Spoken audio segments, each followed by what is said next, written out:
Bueno, gracias, mil disculpas. Vamos a retomar la charla. Les estaba explicando en la diapositiva que podemos ver en este momento. Vamos a enfocarnos cómo es el desarrollo del vínculo afectivo entre la madre y el niño.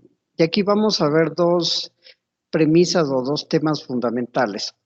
En base a la teoría de la psicología del desarrollo humano, vamos a ver el desarrollo ontológico del ser, que el ser humano atraviesa por diferentes etapas de desarrollo, porque en la construcción de su personalidad o de su psiquis es como un niño que va subiendo escaleras, y al subir en esas escaleras, cada peldaño tiene que gestar determinadas necesidades que deben ser satisfechas, tanto en la parte física como en la parte psíquica. Y obviamente atraviesa por diferentes etapas, pero nos vamos a concentrar específicamente en una etapa que se denomina simbiosis, es decir, en la etapa de gestación cuando el niño está dentro del vientre materno y luego del nacimiento, entre los 7 al primer año de vida, que se denomina etapa oral. Sin embargo, hay otras etapas como es primera maduración, anal y genital, que la teoría de psicoanálisis explica que en los 6 primeros años ya se estructura la personalidad del ser humano. Y obviamente a través de un proceso de identificación, es decir, aprenden de los roles de los padres y específicamente lo hacen a través del juego. Por lo tanto, todo lo que hagamos los padres va a tener una impronta o un sello en la estructura psíquica de los niños. Si es que los padres actuamos adecuadamente, los niños van a tener un equilibrio emocional, van a tener una personalidad estable. Por ejemplo, si los padres resuelven problemas en forma adecuada y no terminan en conflictos, o tienen conflictos y lo pueden resolver adecuadamente los problemas, los niños van a adquirir una gran capacidad de resiliencia para poder enfrentar los avatares de la vida ya cuando sean adultos.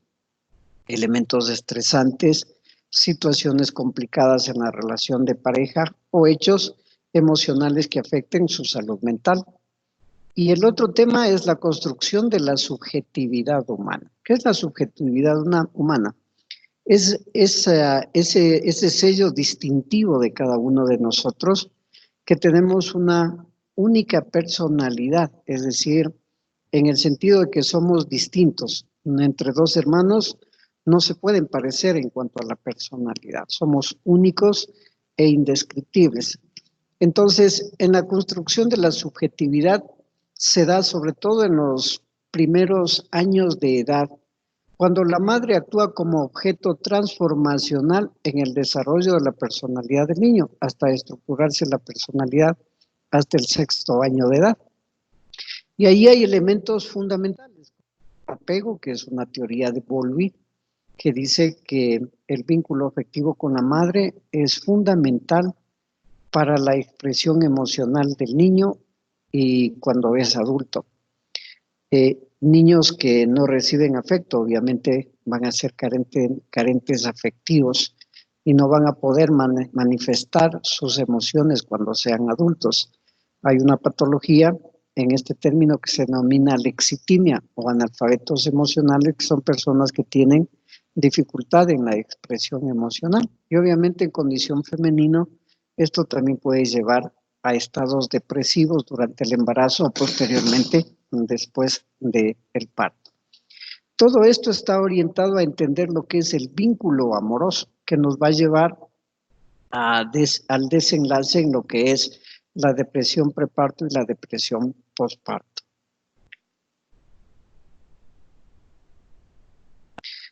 Bien, el crisis del nacimiento, el vínculo amoroso entre la madre y el niño, tiene como propósito comprender la crisis del nacimiento y el cuidado de una familia que experimenta muerte perinatal. Analizaremos el vínculo afectivo entre la madre y el niño desde el periodo perinatal y postnatal, es decir, hasta el primer año de vida.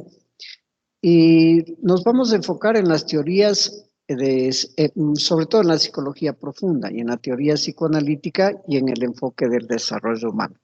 Voy a utilizar algunas palabras claves que me van a servir de argumentación para poder fundamentar el marco teórico en esta noche. Vamos a utilizar términos como simbiosis, es decir, el vínculo, el lazo que se da entre la madre y el niño cuando el niño está en el vientre materno, porque el niño respira a través de la madre, se alimenta a través de la madre y obviamente recibe todas las emociones de la madre. La otra palabra clave se denomina apego, que ya lo señalé, es una teoría creada por Bowlby, quien dice que la parte emocional nos es dada humanizadamente por el cuidado de nuestros padres, es decir, al cuidado de los seres humanos se produce la humanización, pero el vínculo afectivo con la madre o con el primer cuidador que tengamos en primera instancia va a determinar nuestras expresiones emocionales en la vida adulta. Otra palabra clave importante que voy a utilizar es el objeto transformacional. En el psicoanálisis, objeto transformacional hace referencia al papel o al rol de la madre durante el nacimiento del niño. No solamente durante el nacimiento, sino también dentro del vientre materno. ¿Por qué se denomina objeto y por qué no lo decimos madre transformacional? Porque cuando el niño nace materno, el niño jamás reconoció a su madre, o sea, a través del oído puede grabar los latidos del corazón de la madre, el olfato también impregna ciertos olores de la madre, pero no ha observado, no ha visto a la madre. Entonces, al comienzo, el niño no puede diferenciar que hay otros sujetos fuera de él, y por eso la teoría psicoanalítica utiliza objeto, refiriéndose a la madre que cuida al niño, en el sentido de que el niño tiene un objeto fuera de sí que le provee cuidado, que satisface todas sus necesidades de alimentación y emocionales. Cuando va entrando el niño en esta percepción emocional a través de la resonancia afectiva con la madre, pasa la madre de ser objeto a constituirse un sujeto. Es decir, que el niño identifica que hay otro ser humano fuera de él, se reconoce a sí mismo como un yo y reconoce también a la madre fuera, que le prodiga todos los cuidados necesarios para su propio desarrollo. Otra palabra clave es identificación. La personalidad, según la teoría psicoanalítica, va a consolidarse a través de un proceso de identificación. El padre da la parte dura de la personalidad, lo que son principios, valores, normas. La madre da la parte sensible de la personalidad, lo que es el amor, el afecto, el cariño, el cuidado, la protección.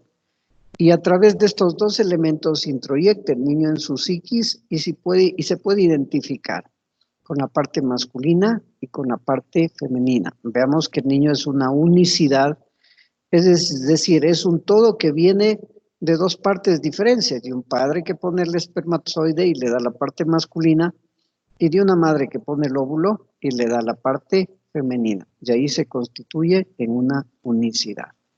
Por lo tanto, esta identificación va a ser un rol fundamental en el niño que le permite consolidar su personalidad o estructurar su personalidad. Todo esto, como les dije, en base al enfoque de la teoría analítica.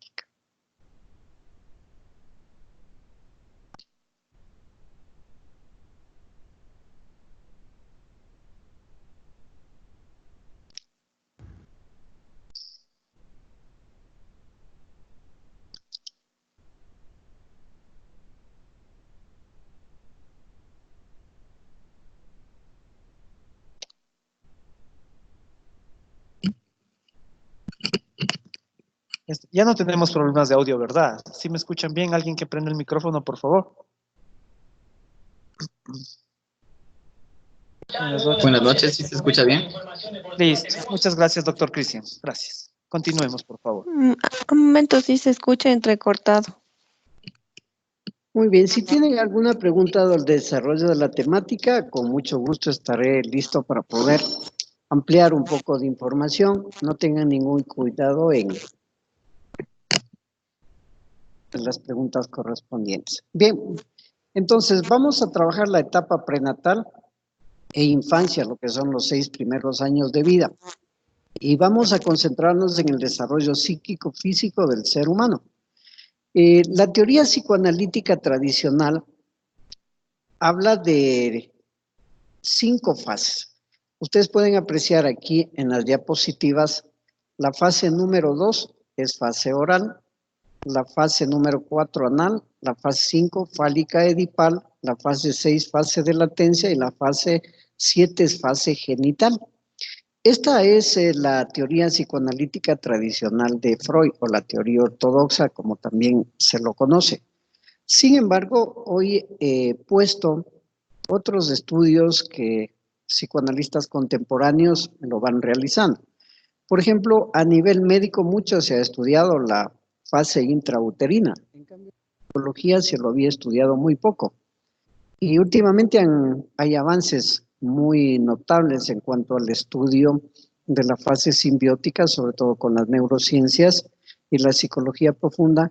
Y entre ellos tenemos a un doctor alemán, que es Werner Meinhorn, que fue un hipnoterapeuta alemán que falleció hace poco. Él hizo muchos estudios sobre fase simbiótica y obviamente él tomó partido desde la psicología profunda. Y hay otra teórica, Margaret Mahler, americana, que habla de la fase de primera maduración, que tampoco fue contemplada en el psicoanálisis tradicional. Estos 2 aportes son fundamentales para entender el desarrollo del ser humano y las características con que se va estructurando el aparato psíquico y efectivamente después cuáles son esas expresiones emocionales que va teniendo. Bien, entonces entremos con la fase simbiótica. Algo que me olvidé de explicar es que las etapas o los periodos que duran cada una de estas fases. En la fase simbiótica, por ejemplo, es intrauterina, luego viene fase oral. En fase oral empieza ya intrauterino, antes de que el niño nazca. Y luego la fase oral se da entre el primer año de vida, esto es más o menos hasta el 7º mes, en que aparece la dentición. La dentición es un simbolismo de que el niño pasa a otra etapa de desarrollo, a otra fase de desarrollo. Luego viene la fase de primera maduración de los 2 a 3 años. Esta es una fase negada para nuestra cultura, para nuestra sociedad, porque en otros países ustedes van a ver cómo las personas jóvenes llegan a tener ya sus 18 años, hablando de Europa, Estados Unidos, de Argentina, y a los 18 años ya se van de casa, no se quedan en casa con los padres, se ve muy mal que viviendo con los padres. Entonces, esta fase no nos es otorgada socialmente dentro de nuestra cultura y es importantísimo verlo. ¿Cómo se ven los efectos de esto? En la vida adulta pasamos viviendo con nuestros padres hasta mucha edad o cuando se separan vuelven a vivir con los padres. Entonces no hay un desprendimiento sano de los padres y eso pues el psicoanálisis habla que siempre debemos tener apego, por ejemplo, a los padres, pero el proceso evolutivo de desarrollo es irnos desprendiendo paulatinamente hasta conformar nuestro propio sistema familiar. Cuando conformamos nuestro propio sistema familiar, nuestro hogar de origen, nuestro padre y nuestra madre pasan a ser nuestros parientes y nuestra familia, en cambio, es la que constituimos con la pareja y con los hijos ya en la actualidad. Luego tenemos la fase anal, que es de 3 a 4 años. Este es importante porque a partir de los 2 años y medio se da ya el aparecimiento de las ondas electroencefalográficas del sistema alfa y el niño empieza a tener lenguaje, es decir, va primero a hablar monosilábicos, poco a poco para ir articulando un lenguaje articulado y lógico hasta los 6 años. Pero aquí, este es un paso evolutivo fundamental para la humanización, es el paso de la filogénesis a la ontogénesis. Pero también, de acuerdo a Piaget, hay otro elemento fundamental en esta etapa, en la fase anal, que es la capacidad de simbolización. Es decir, cuando el niño aprende en la vida, nosotros vamos a recordar como cuando éramos pequeños, la A, por ejemplo, la A, nos decían la A de avión, la E de enano, la I de iglesia. Entonces, la simbolización es la capacidad de irle dando una imagen a la palabra. Y ese es un aspecto fundamental que permite el desarrollo cognitivo de los niños y el desarrollo de la inteligencia a partir de la adquisición de esta facultad. Luego tenemos una fase fálica que va de 4 a 6 años, que se caracteriza por la identificación en género. Fase de latencia en la etapa escolar, el niño se desprende del hogar y prácticamente se dedica a la escolarización, entonces al aprendizaje y a la socialización. Y finalmente la fase genital, que aparece entre los 10 a 12 años, 2 años de diferencia más o menos en hombres y mujeres, con las características sexuales primarias y secundarias, y culmina con la tala de la sustancia gris por sustancia blanca, y de acuerdo a Piaget, el adolescente adquiere la capacidad de razonamiento lógico y razonamiento abstracto, que es otra facultad que promueve la inteligencia en los seres humanos. Bien. En la lámina que podemos ver, ustedes pueden ver la fase simbiótica. Aquí es importante detallar lo siguiente. En esta parte vamos a ver a una madre embarazada con el niño dentro del vientre materno. En la transparencia lo podemos ver así. Esta se denomina simbiosis. ¿Por qué? Porque hay una conexión en unicidad entre la madre y el niño. La madre está conectada al niño a través del cordón umbilical. Por lo tanto, todo lo que de lo cual se alimenta la madre, se alimenta el niño. Las emociones que tiene la madre son transferidas al niño a través, estas emociones del subconsciente de la madre son transferidas directamente al inconsciente del niño y se guardan ahí como unos engramas muy profundos que cuando son severos no desaparecen. También es importante recalcar, ya vamos a ver los elementos iatrogénicos, qué sucede cuando la madre consume alcohol, cuando consume tabaco o cuando consume drogas. Por lo tanto, este es el vínculo primero entre la madre y el niño. El niño respira a través de la madre, se alimenta a través de la madre, por lo tanto recibe tanto los aspectos biológicos como los aspectos emocionales a partir de la madre. Esta fase simbiótica tiene un contenido principal, fundamental, que es la aceptación incondicional como base de amor sin condiciones. Es decir, no me puedo yo realizar en la vida porque me estoy quedando soltera y tengo que tener un hijo para ser mujer. Entonces el hijo viene por mi deseo, viene a cumplir un vacío, a cumplir un hueco, un objetivo, una expectativa mía personal. Entonces, el niño tiene que venir por amor y fruto de una aceptación incondicional. Cuando el niño está dentro del vientre de la madre, es aceptado incondicionalmente. No está esperando que el niño sea sanito, que es lo ideal, que tenga ojitos claros. No, lo acepta incondicionalmente. Este elemento de aceptación le provee al niño la seguridad básica, existencial y esencial para la vida. Un niño que venga con carencia, con dificultades de aceptación en la vida, vamos a ver que tiene dificultades en la adolescencia.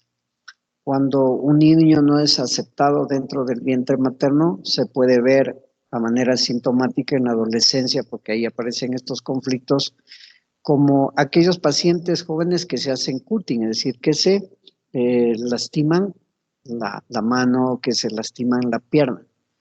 Porque esta falta de aceptación genera lo que se denomina en psicosomática, que es una teoría que trabaja en las enfermedades psicosomáticas de Pierre Martí, una depresión esencial. Esencial, ¿por qué? Porque está en la esencia, en el vientre materno, cuando el niño recién está constituyéndose. Y esta se ve en la vida adulta sin ningún factor exógeno externo que lo provoque. Aparece de alguna manera súbitamente, sin ningún factor. Se denomina depresión esencial y ya viene dado por la madre. Aquí se desarrollan algunos sentidos. Todos conocemos los 5 sentidos básicos o los 5 sentidos fundamentales, que son el oído, la vista, el tacto, el olfato, el gusto. Pero hay otros sentidos esenciales que en psicología profunda podemos entender, El primero de ellos es el sentido del calor. Si podemos visualizar aquí en esta lámina, vamos a ver que el niño está rodeado de líquido amniótico. Y este líquido amniótico tiene un pH adecuado que le da calor al niño. Y el bebé que está en formación, el cuerpo tiene biofotones, es decir, son fotones receptores de luz y de calor. Por lo tanto, el niño puede percibir o impregnarse de las variaciones que se produce del pH del líquido amniótico. Ejemplos, hay estudios que señalan que cuando la madre es depresiva o la madre está triste, cambia el pH del líquido amniótico a frío y el niño a través de los biofotones o el niño o el futuro niño en desarrollo puede percibir esta variación del pH y no es adecuado para el niño porque ya es una impregnación de esta depresión de la madre. ¿Qué es una impregnación para poder entender? En mi época, no sé, ahora en la época de los jóvenes, no se permite fumar dentro de los bares o dentro de una discoteca. En mi época la gente fumaba o la gente, sea en restaurantes o en discotecas, fumaba. Y aquellos que no fumábamos, llegábamos a la casa impregnados del olor del tabaco. Sí, impregnados del olor del tabaco. Entonces, muchas veces teníamos que dejar la ropa en la terraza para poder entrar a la habitación. Eso es lo que sucede con el niño cuando se impregna de esas emociones nocivas por parte de la madre, sean de ellas o sean provocadas por parte del padre. Se señala que cuando el niño está en el vientre materno, ya en más desarrollo, cuando se ha desarrollado el oído, a la madre lo escucha como ustedes me están escuchando en este momento, o como cuando estamos dictando clases y estamos escuchando al docente que dicta la clase, y al padre se lo escucha desde afuera, un poco más distante. Por lo tanto, el niño va grabando esas impregnaciones del vientre materno. Otro sentido que desarrolla importante es el tacto y el oído. Cuando está en el vientre materno, el niño ya graba los latidos del corazón de la madre. Esto es fundamental. Y cuando el niño nace, ustedes van a ver cómo la madre siempre pone al niño en el pecho materno. No tengo la lámina esa, pero ya voy a llegarlo. En el pezón izquierdo. Y el niño cuando toma el pecho en el pezón izquierdo, está el oído escuchando los latidos del corazón y eso le da calma, le da tranquilidad. Por lo tanto, un niño cuando nace puede reconocer a través del oído cuál es su madre. Se ha visto estudios que o experimentos que cuando al niño nace lo dan a otro ser y empieza a llorar. Pero si nuevamente lo toma la madre, escucha los latidos del corazón y el niño se tranquiliza. Entonces, este es un aspecto fundamental que se puede desarrollar del niño. El otro sentido que se desarrolla también es el olfato. El niño impregna el olfato de la madre cuando sale. El sentido del equilibrio e inicio del desarrollo del sentido del yo. Cuando el niño está en el vientre materno y ya la mamacita camina, es muy interesante descubrir el sentido del equilibrio. Porque cuando somos niños o somos adultos, vamos a un parque y siempre buscamos el columpio. Y inconscientemente nos sentamos en el columpio y empezamos a mecernos. Eso resignifica cuando estuvo en el vientre materno y la madre caminaba y el niño tenía ese movimiento de vaivén en el vientre y eso le calma al niño. Por eso cuando ya el niño nace y es muy tierno, sea el papá o sea la mamá o la cuidadora, le ponen sus manos y empieza a mecer al niño para que pueda calmarse. Entonces, estos son sentidos básicos importantes que se van desarrollando dentro del vientre materno. Para señalar que esta fase simbiótica es una fase de hipnosis profunda, es decir, no hay un estado consciente del niño. La conciencia aparece a partir del año 7 meses más o menos, que aparecen las primeras ondas electroencefalográficas del sistema alfa. Este es un periodo de tiempo intrauterino y las primeras semanas y meses después del nacimiento. Comienza a desaparecer desde el 7º mes hasta la fase anal. ¿Qué es importante en este? Por el sujeto de evolución, este es el primer ojal. Simbolicémonos que estamos puesto la leva, y la leva tiene 3 o 4 ojales. Si no se ajusta el primer botón en el primer ojal, no va a ajustar el resto de botones en los ojales y siempre va a sobrar un ojal. Eso se quiere representar con esta fase de desarrollo, es decir, es la fase básica para el desarrollo de la psique del ser humano. Si no se atiende adecuadamente esta fase, ya va a venir con carencias, va a venir con ciertas dificultades el niño en el desarrollo de la estructura psíquica en las siguientes etapas de desarrollo. La experiencia de ser aceptado o amado sin condiciones es el establecimiento de la confianza básica existencial, lo que señalé, lo que le da la condición de seguridad existencial y esencial para el niño. El contenido central es la aceptación incondicional, un amor incondicional. Muchas veces hay madres que están embarazadas y piensan en abortarlo, pero luego deciden tenerlo. Bueno, a inicio se va a decir, cuando se toma esta primera decisión, que no hay una aceptación incondicional, pero sin embargo lo tuvo. Y esa ya constituye una aceptación para que ese niño venga a la vida. O lo otro, cuando un niño nace sin el padre, o una madre soltera que tiene solo a su niño y el padre lo abandonó, no se hizo cargo. Es importante señalar ahí que basta que mi madre haya amado a mi padre, yo vengo fruto de ese amor. Por lo tanto, esa constituye la aceptación la aceptación incondicional. ¿Qué es lo que pasa cuando no se acepta al niño dentro del vientre materno?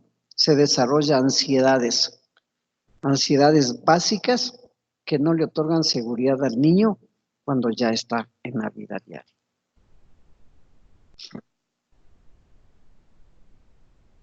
Bueno, voy a pedir que por favor me descarguen las otras para poder continuar.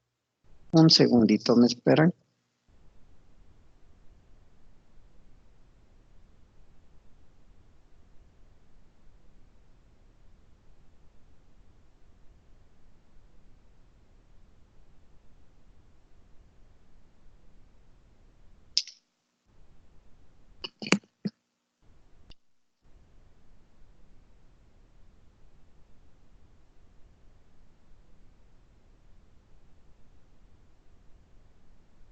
Bien, vamos a continuar. Dentro del embarazo materno tenemos factores iatrógenos que van a afectar y que van a provocar, por ejemplo, niños prematuros o niños posmaduros. Yo me voy a enfocar directamente en la parte psicológica, no en la parte biológica. Tenemos riesgos físicos maternales. Uno de los elementos fundamentales es cuando las madres consumen alcohol o cuando consumen tabaco y droga en el vientre materno. Ahí vamos a observar que hay niños que ya nacen con síndrome de dependencia. Ese es un elemento fundamental dentro de los factores iatrogénicos en el embarazo. Pero también hay otros, el aborto. Los déficits nutricionales, cuando las madres no se alimentan adecuadamente, que generalmente puede producir bajo peso del niño al nacer, enfermedades de hipertensión, enfermedades de obesidad, las infecciones que padecen las madres durante el embarazo, el parto prematuro, el crecimiento intrauterino restringido. Me voy a referir al alcohol y al embarazo. Como podemos ver aquí en esta lámina, si se bebe alcohol durante su embarazo, los efectos pueden durar para siempre. Es un factor iatrogénico grave. El consumo de etanol durante el embarazo puede ocasionar un cuadro de problemas físicos, evolutivos y funcionales conocido como síndrome de alcoholismo fetal. Es decir, cuando el niño nace, cuando el niño está dentro del vientre materno, recuerdan que yo señalaba que a través del cordón umbilical el niño está alimentándose de la madre, y si la madre consume alcohol, está transmitiendo ese alcohol al niño que llega a sus glóbulos rojos y llevan hacia el cerebro alcohol y no permite una oxigenación adecuada. Como el organismo del niño ya se ha adaptado a la presencia de alcohol, el momento que le cortan el cordón umbilical, entra en el síndrome de abstinencia, es decir, un tremor fino del niño, una ansiedad, y obviamente pues ese es el signo ya de dependencia del alcoholismo. El otro elemento también es el tabaquismo, ¿no? Las madres que consumen tabaco. Estos dos elementos afectan terriblemente en el desarrollo a futuro del lóbulo frontal del niño y de las estructuras neurológicas que se van desarrollando. Y recordemos que las estructuras neurológicas luego van a poner en funcionamiento la actividad física del sujeto. Entonces, las alteraciones van a ser muy severas para un niño que nace con estas dificultades. El alcohol y el embarazo también genera bajo peso al nacer, y cuando generan bajo peso al nacer o nacen prematuros, hay el riesgo en los niños. Recordemos que en los niños prematuros, por ejemplo, cuando nacen, hay que ponerles dentro de las incubadoras, no solamente con el calor. Recuerdan que yo les hacía ver la lámina donde el niño está en el vientre materno y rodeado por líquido amniótico, y el líquido es el calor. Entonces, simbólicamente, esto es lo que se representa en las incubadoras, el calor que se le da al niño, pero también es lo más adecuado proveerle de latidos del corazón de la madre, porque el niño, como ya tiene ese engrama de los latidos del corazón, eso le da tranquilidad, le da seguridad al niño cuando está dentro del vientre materno. Otro factor que puede generar el alcohol y el embarazo es menor perímetro craneal y el retraso del crecimiento y del desarrollo a nivel general.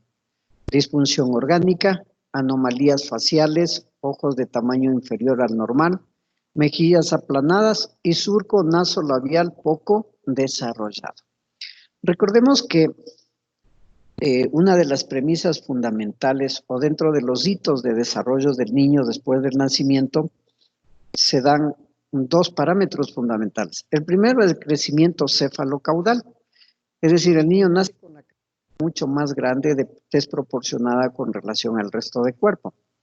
Y de ahí el cuerpo empezará a desarrollarte hasta lograr las dimensiones adecuadas y el equilibrio de la cabeza entre el resto del cuerpo.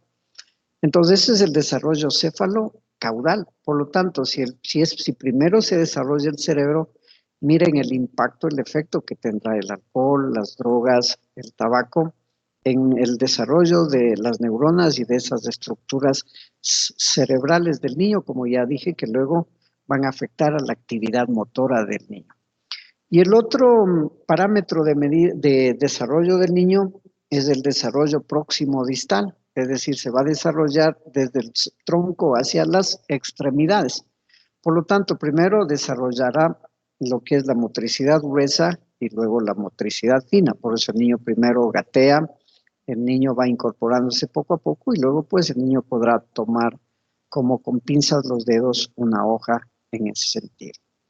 Entonces, estos son los riesgos del alcohol y el embarazo. También se ha detectado que los niños carecen de imaginación o curiosidad, es decir, no tienen una activación cerebral adecuada. Recordemos que uno de los elementos importantes que se da en el desarrollo a nivel neuronal es las neuronas en espejo. La neurona en espejo consiste en que yo observo a mi madre, ella me sonríe, yo también aprendo a sonreír. Eso se denomina resonancia afectiva. Y esto es básico, es decir, yo copio, la neurona espejo es copiar lo que hace el otro en un aprendizaje propio.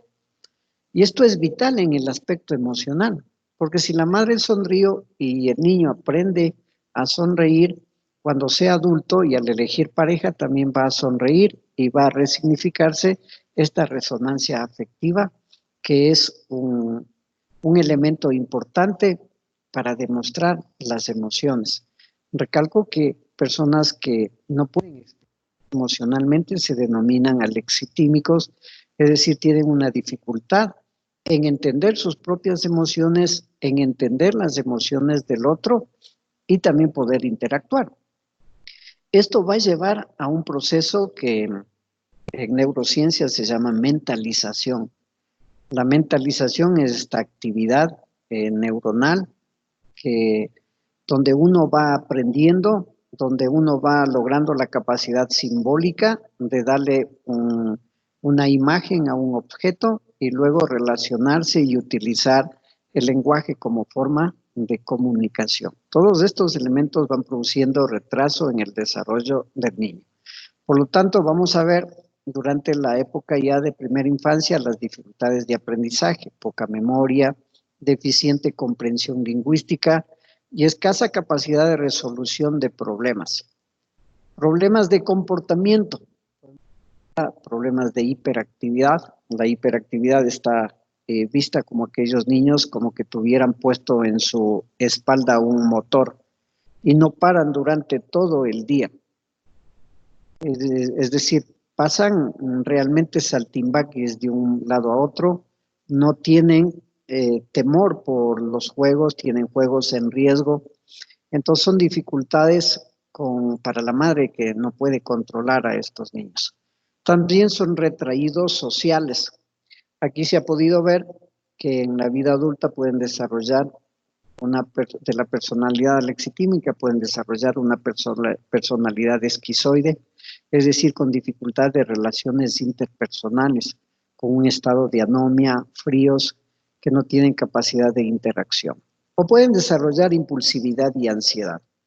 También malformaciones congénitas, en comunicaciones intracardíacas y genitales. Desarrollo inadecuado de las trompas de Eustaquio. Esto en el campo médico para complementar la parte psicológica. Problemas ópticos, atrofia óptica, ambliopía u ojo vago, el nistagmus, movimiento involuntario de los ojos y defecto de refracción. Los niños con efectos del alcoholismo fetal presentan los mismos síntomas pero en menor grado y tienen menos probabilidades de presentar deficiencia mental. A ver, veamos que nos descarguen las siguientes láminas.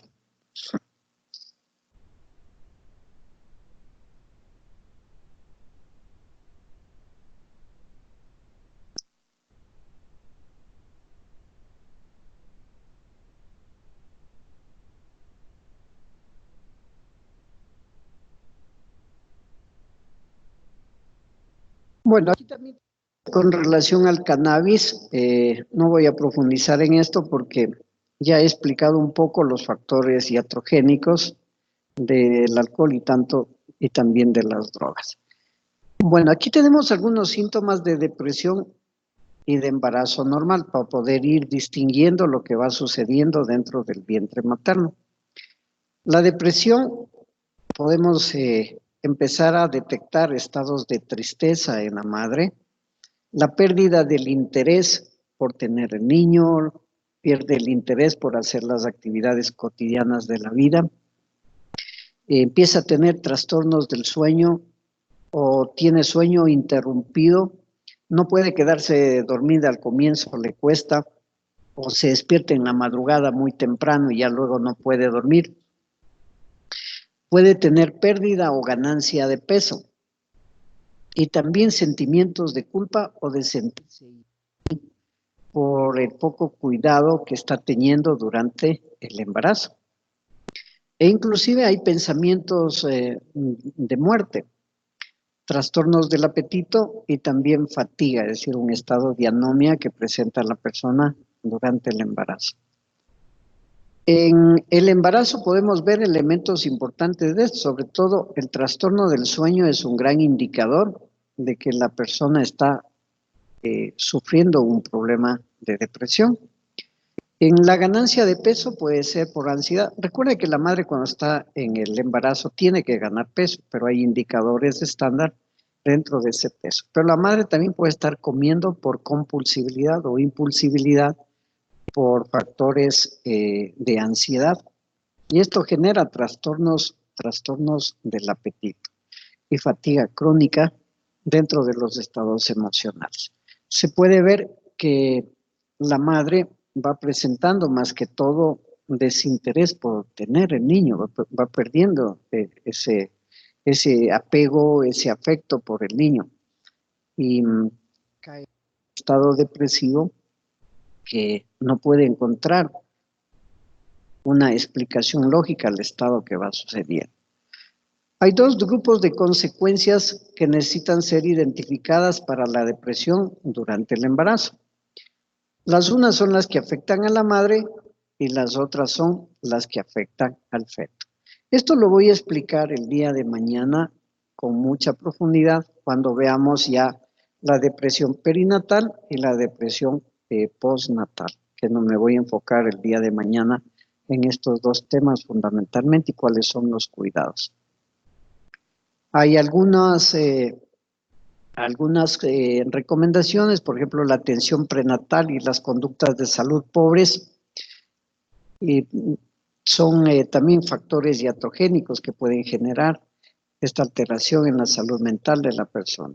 Hay que considerar siempre que la persona esté tratándose adecuadamente, que haga ejercicios de acuerdo a la condición y el estado en que se encuentra durante el desarrollo del niño y tratar de controlar los trastornos del sueño, la fatiga y la pérdida de la función, sobre todo de la alerta, de la conciencia, de la capacidad reflexiva, es decir, de la capacidad de mentalización de la madre.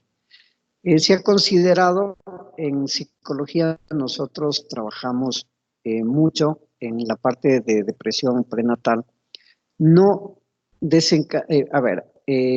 La depresión tiene siempre sus causas, pero cuando atendemos pacientes con depresión en la parte psicológica durante el embarazo, no vamos a ver las causas, sino que simplemente se controla el síntoma, la sintomatología, es decir, ayudándole a liberar la parte emocional. Porque si vamos a la crisis que le generó eso, no va a entrar en una crisis muy severa y va a ser mucho más complicado, se va a desencadenar más rápidamente el estado depresivo. Por lo tanto, no atendemos la causalidad, sino simplemente la elaboración de las emociones de ese momento, la liberación de la técnica emocional. Hay técnicas como por ejemplo el tapping, que es una técnica de liberación emocional muy adecuada que puede ayudar al niño. También se ha visto que algunas personas han recurrido a otro tipo de medicina, que no es la medicina química, sino las flores de Bach, que les ayuda pues a controlar los aspectos emocionales durante el periodo de gravidez. Bien, una vez que nace el niño, sale de un estado pasivo a un estado muy activo. Es decir, ahora va a respirar por sí mismo, se van a activar todos los órganos del niño y obviamente entra en un estado de mucha actividad. A esta etapa se le denomina fase oral. Es el primer desprendimiento de la madre del niño luego que le han cortado el cordón umbilical.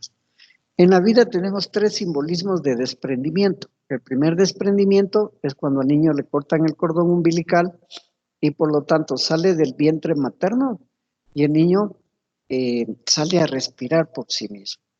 El segundo desprendimiento es cuando le salen o le nacen los dientes al niño. Y ese es el simbolismo que el niño pasa de una etapa oral a una etapa de primera maduración, cuando el niño ya empieza a alimentarse por sí mismo.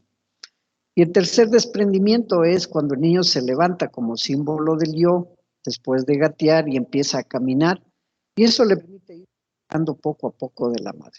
Con lo cual tenemos que señalar que primero tenemos que apegarnos, es decir, establecer un vínculo muy estrecho, afectivo, porque el niño necesita del cuidado total de la madre.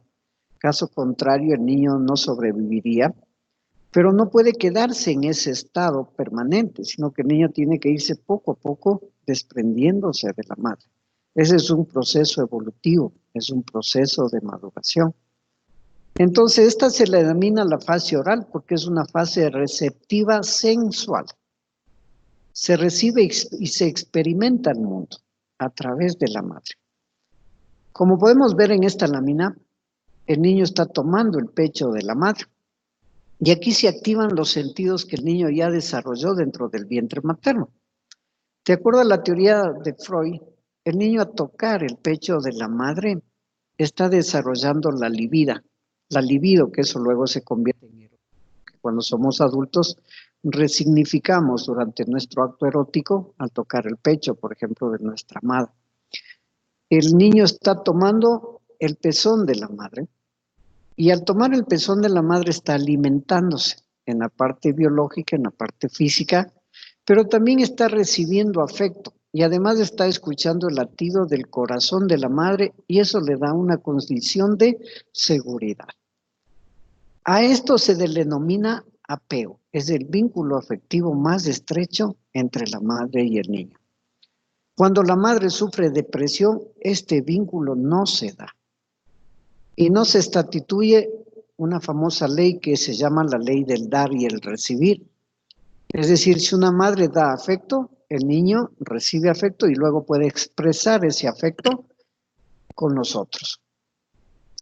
Por lo tanto, aquí ya se instaura una carencia afectiva muy profunda, con dificultades de socialización, poca expresividad emocional, dificultades para interrelacionarse con nosotros. Y vienen con una carencia afectiva básica sumamente profunda. Entonces, este es un elemento fundamental. No solamente hay que alimentar al niño, sino que también hay que dar la afectividad. Por lo tanto, aquí continúa el desarrollo de los sentidos y el proceso de recibir, es decir, ahora ya lo recibimos personalmente al mundo, todavía a través de la madre. En los 3 primeros meses de edad se da la condición de apego, que según la teoría de Bowlby, es una condición muy importante para el desarrollo del niño en cuanto a la afectividad. Bowlby fue una persona que estudió mucho a los niños en esa condición de vínculo afectivo con la madre. Pero lo importante desde la depresión postparto es que este elemento fundamental se altera en el desarrollo de la psiquis del niño y en el desarrollo de los aspectos emocionales del niño, con carencias afectivas. Una madre depresiva ha perdido el interés por ese niño, ha perdido el deseo de cuidar al niño, no quiere saber absolutamente nada del niño, y los 3 primeros meses, de acuerdo a la teoría etológica de Lorenz, él descubrió la impronta estudiando a unos animalitos, a los patitos, y vio que cuando nacieron los patitos no tenían madre y le empezaron a seguir a él. Entonces el primer vínculo afectivo es con la madre o con el primer cuidador. Y esto es lo que se altera en la depresión postparto. Y esto va a determinar una alteración en la estructura emocional de los seres humanos a futuro.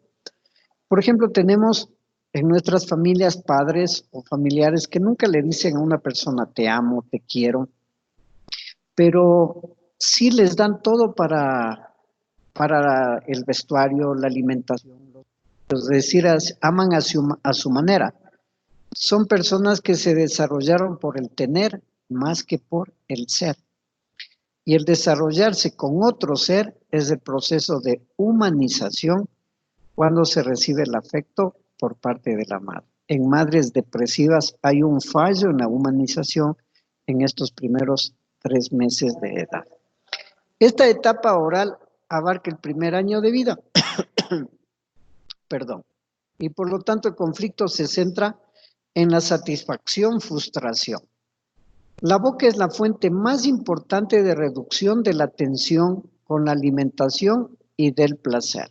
Recuerden que yo les decía que cada etapa de desarrollo el niño necesita satisfacer determinadas necesidades para la estructura psíquica de su personalidad.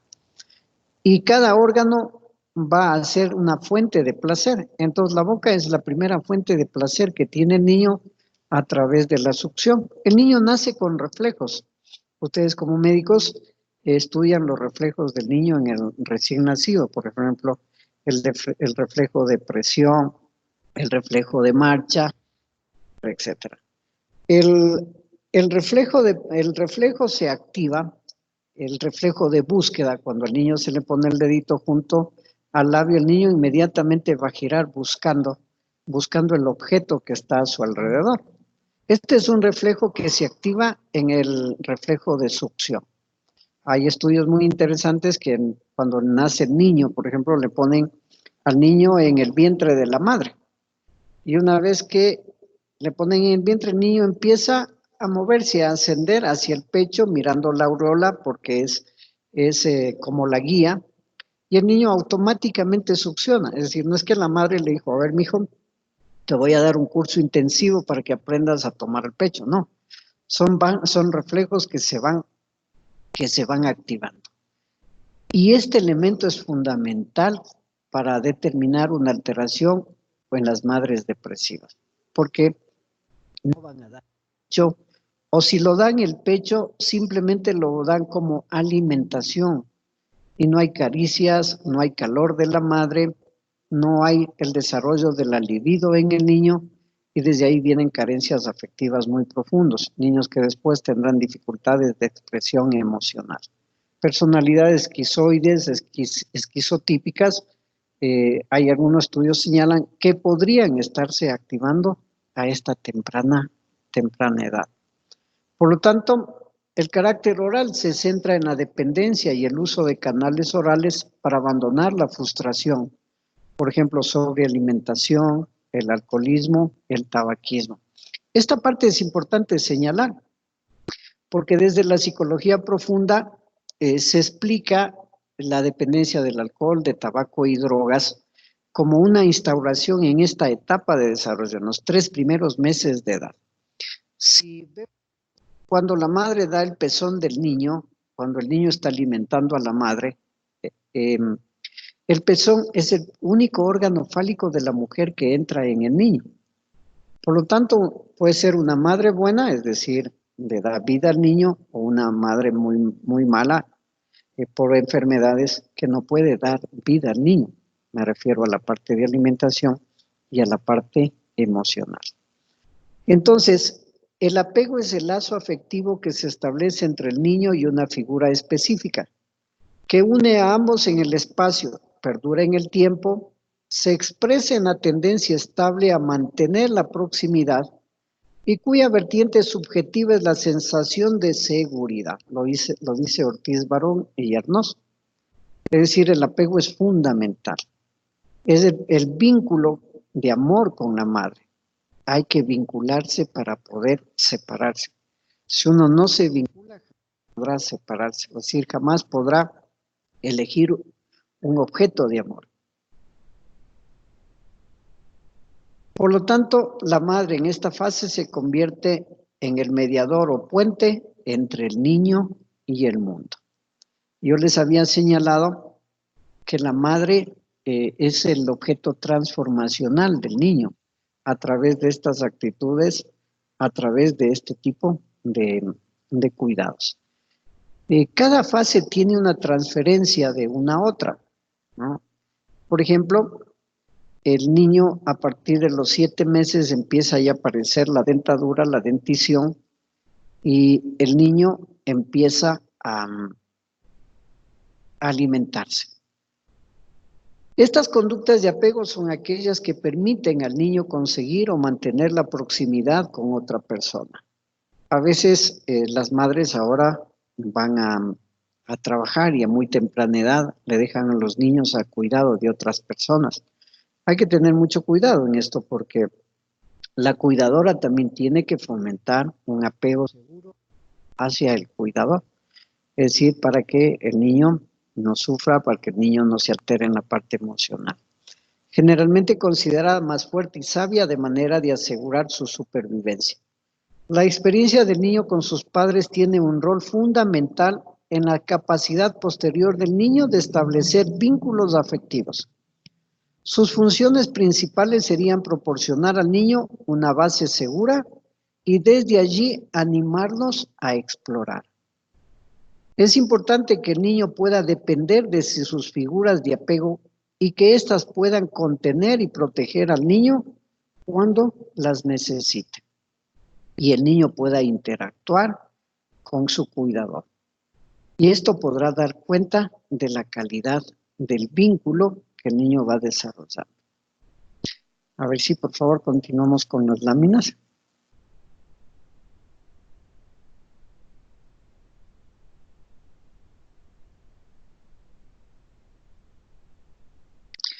Me gustaría que reflexionen un poco, estimados profesionales, sobre esto del apego que les estaba hablando y cómo se va estructurando la personalidad del niño de acuerdo a esta impronta que se va desarrollando en estos primeros meses con la madre. Ainsworth diferencia 3 patrones de apego.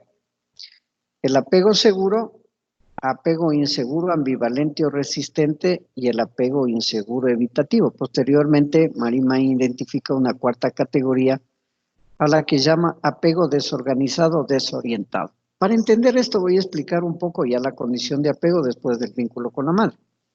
El apego seguro, ¿cuál sería? Por ejemplo, el niño está con la madre y está jugando el niño delante de la madre tiene que hacer algo, se va hacia la cocina, el niño mira que su madre está ahí, aunque se distanció un poco y el niño está tranquilo.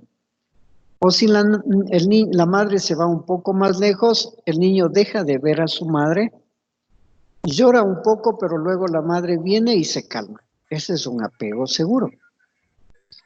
Un apego inseguro, ambivalente, en cambio, sería cuando la madre está con el niño, se va hacia la cocina, el niño ve a la madre y llora. La madre regresa y sigue llorando el niño. Es decir, la presencia de la madre no calma al niño y esto se ve en la depresión posparto.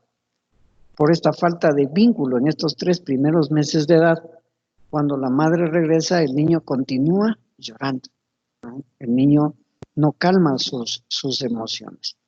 Y el apego seguro, inseguro, evitativo, sería prácticamente evitar a la madre. No consuela, la presencia de la madre no consuela al niño en su llanto, en su ansiedad, en su dolor. Y el niño va a llorar por un tiempo prolongado.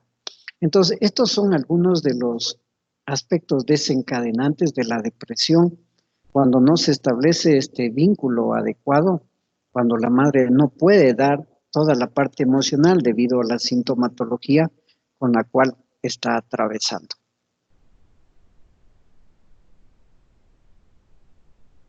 ¿Por qué es la importancia del apego?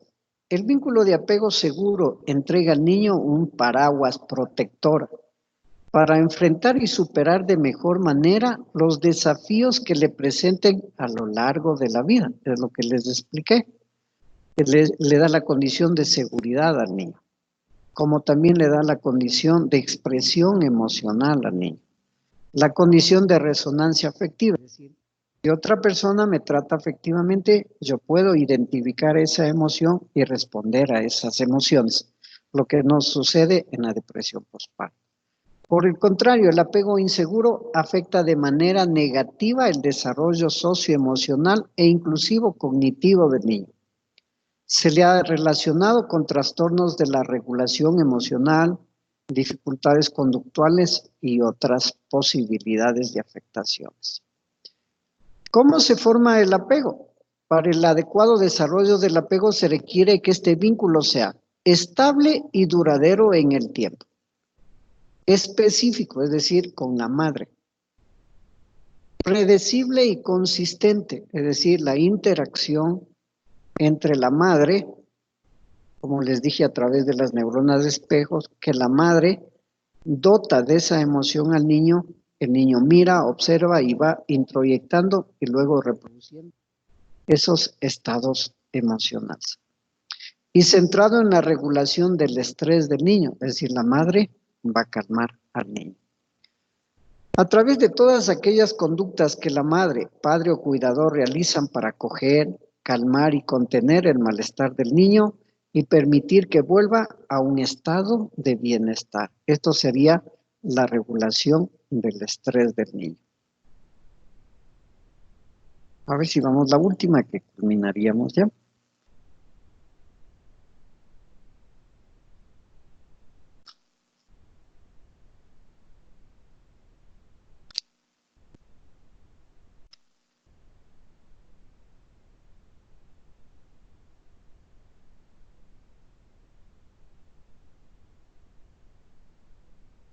Tengamos un poquito de paciencia. A ver. Bueno, hemos culminado porque ya aquí vienen, como ustedes pueden apreciar, viene fase de primera maduración. Solo les describo muy rápidamente estas fases. La fase de primera maduración es la capacidad de levantarse y empezar a alejarse de la madre. Es decir, es el primer desprendimiento que el niño ya va teniendo de la madre. Si no se produce esta fase de maduración, vamos a tener un estado dependiente, sea de la madre o de la pareja, o de objetos transformacionales a los cuales constituimos como apego en la vida. Luego viene una fase anal expresiva. Esto está a partir del tercer año. ¿Por qué es importante esta fase? Porque aquí se desarrolla el lenguaje. El niño empieza ya a hablar, se instalan las primeras ondas electroencefalográficas del sistema alfa y a partir de los 2 años y medio más o menos el niño empieza a tener estados ya de conciencia, porque antes del tercer año el niño es totalmente inconsciente. Por eso es cuando preguntamos si se acuerda antes del tercero, del quinto año, usted no se va a recordar lo que hizo, porque es un estado de inconsciente muy profundo. A partir del sexto año usted tiene un reconocimiento cognitivo mucho más consciente de las actividades de la vida. Entonces, en esta fase anal hay 2 elementos importantes. El aparecimiento del lenguaje, que constituye el eje central del desarrollo ontológico, y también la capacidad de simbolización, es decir, de crear imágenes mentales de los objetos que yo veo, darle nombres a las cosas, reconocer al otro como sujeto fuera de mí, es decir, ver que en el mundo hay otros elementos fuera de yo. Luego tenemos una fase genital que va de los 4 a los 6 años. Esta fase es una fase de identificación en género, donde los niños tienen primeros juegos sexuales. Aquí hay que tener mucho cuidado, porque a veces los niños, por ejemplo, un niño levanta la falda a una niña, y claro, la madre desde la edad adulta dice, este chico pervertido igual al padre. El niño no tiene esa experiencia sexual. Somos los adultos que estamos valorando, distorsionando lo que el niño está haciendo. Lo que el niño está haciendo es identificándose en género, viéndose entre masculino y femenino. Por lo tanto, a partir de estos primeros juegos sexuales del niño, se puede dar ya educación sexual. Si usted le explica al niño adecuadamente, con las palabras adecuadas, sin alterar las palabras, el niño va a aprender la sexualidad y no lo va a ver como algo prohibido, y después buscar información en fuentes que no son realmente las adecuadas. ¿Cómo se produce este proceso de identificación? El niño se identifica con el padre, se identifica con la madre.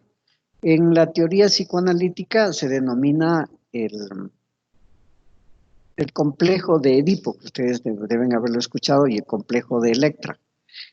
Es una parte muy discutida de la teoría psicoanalítica, pero que es bueno conocerla y cada cual podrá pues tomar su propia perspectiva referente a eso. Más socráticamente les voy a explicar. El complejo de Edipo es el rey de Tebas. El rey de Tebas consultó al oráculo y el oráculo le dijo que va a tener un hijo y que este hijo le va a hacer la guerra, le va a quitar el poder, le va a matar y se va a casar con con su esposa, es decir, la madre de Edipo Rey. Para evitar eso, el rey de Tebas le pone una canasta al niño y lo arroja a través de sus empleados, lo arroja en un río. Y va a parar en un campo y donde es tomado. Y crece el niño en ese campo y veía todas las injusticias por parte del rey, las exclusiones.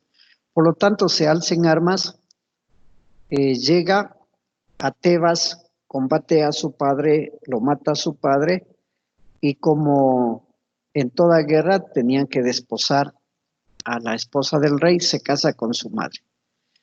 Y luego va a consultar en el oráculo y el oráculo le cuenta la verdad. Y al enterarse de semejante situación, termina arrancándose los ojos. Con esto Freud quería trasladarlo al campo del sistema familiar, en el cual dice que los niños se enamoran de las madres. Enamoramiento en el sentido de pertenencia, porque van constituyéndose como su objeto de pertenencia el niño y luego como el sujeto de amor para el niño. Y el niño pasa la mayor parte del tiempo con la madre, por lo tanto tiene una posesión para él privilegiada sobre la madre. Entonces, cuando los dos papacitos, por ejemplo, se acuestan en la camita para ver la televisión, viene el niño, se mete en la mitad y va a querer sacar al rival. En este caso, el niño quiere expulsar al padre para quedarse con la madre. Y al revés, la niña va a querer separar a la madre para quedarse con el padre. ¿Cómo se resuelve el complejo de Edipo? Es decir, el niño al comienzo desarrolla amor a la madre, como está aquí en la lámina, y odia al padre. La solución se da porque el niño se identifica con el padre. Es decir, a través del juego el niño se pone la corbata del papá, toma su maleta y va aprendiendo el rol masculino, ¿no? Y va aprendiendo su género. Mientras tanto, se aleja del amor de la madre. Igual, en la resolución del complejo de Electra en la niña, no, la niña desarrolla amor al padre y odio a la madre. Pero luego terminará identificándose con la madre, introyecta el rol femenino y luego en la vida adulta buscará un amor masculino. A esto lo denomina Freud el proceso de identificación, que es la consolidación de la personalidad en el niño a los 6 años de edad. Y una vez que se consolida la personalidad, a partir de eso ya no se cambia. Se expresa la personalidad como se ha constituido. El complejo de la construcción de la personalidad queda establecida en 3 elementos, en el superyo, el yo y el ello. Aquí tenemos un iceberg, que era la forma como Freud daba a conocer la estructura de la personalidad. Si ustedes acaban de ver aquí la parte superior del iceberg, la que está sobre el mar, es apenas más pequeña que la profundidad. A la parte superior que se devela, que se deja ver, se le denomina el consciente, y a la parte inferior le denomina el inconsciente. Por lo tanto, la personalidad queda estructurada en el ello, que está en el primer año de vida, que son los impulsos al nacimiento, que se lleva por el principio de placer, satisfacción inmediata de nuestras necesidades. De tal manera que cuando usted se lleve por principio de placer y busque satisfacer inmediatamente sus necesidades, está actuando instintivamente y en forma inconsciente a través del hecho. En cambio, el yo se estructura en el segundo año, a partir del segundo año hasta el tercer o cuarto año. En cambio, es la parte consciente, es decir, yo me identifico, sé quién soy un sujeto y fuera de mí hay otros sujetos. El yo entonces se lleva por el principio de realidad, por la racionalización. Y el tercer elemento de los 4 a los 6 años que se estructura es el superyo. El superyo se da a través de este proceso de identificación que les expliqué hace un momento. Se da por la presencia del padre, que da la parte dura de la personalidad, que son principios, valores y normas. Y se da por la presencia de la madre, que da la parte sensible de la personalidad, lo que es el afecto, lo que es cómo es la comunicación, lo que es el amor, el cuidado, la protección. De tal manera que ahí se estructura la personalidad. Una parte masculina, que en lo biológico es dado por el espermatozoide, que da la parte masculina, y la madre que da el óvulo en la parte femenina. Pero en la estructura de la psiqui, el padre da principios, valores y normas, y la madre la parte afectiva. Y ahí estaríamos realmente integrados la personalidad. Bien, estimados profesionales, esta ha sido la parte introductoria el día de hoy. Consideraba que era muy importante dar a conocer cómo se estructura la personalidad de los seres humanos, porque mañana vamos a entender por qué las personas pueden sufrir depresión preparto o posparto desde el enfoque de la psicología, porque hay diferentes formas de ver la realidad. La medicina va a explicar desde alteraciones neurobiológicas, etcétera, etcétera. Yo me enfocaré específicamente en la parte psicológica. No sé si tienen alguna pregunta que hacer para cerrar el día de hoy la clase. Pues con mucho gusto estoy dispuesto a contestarles.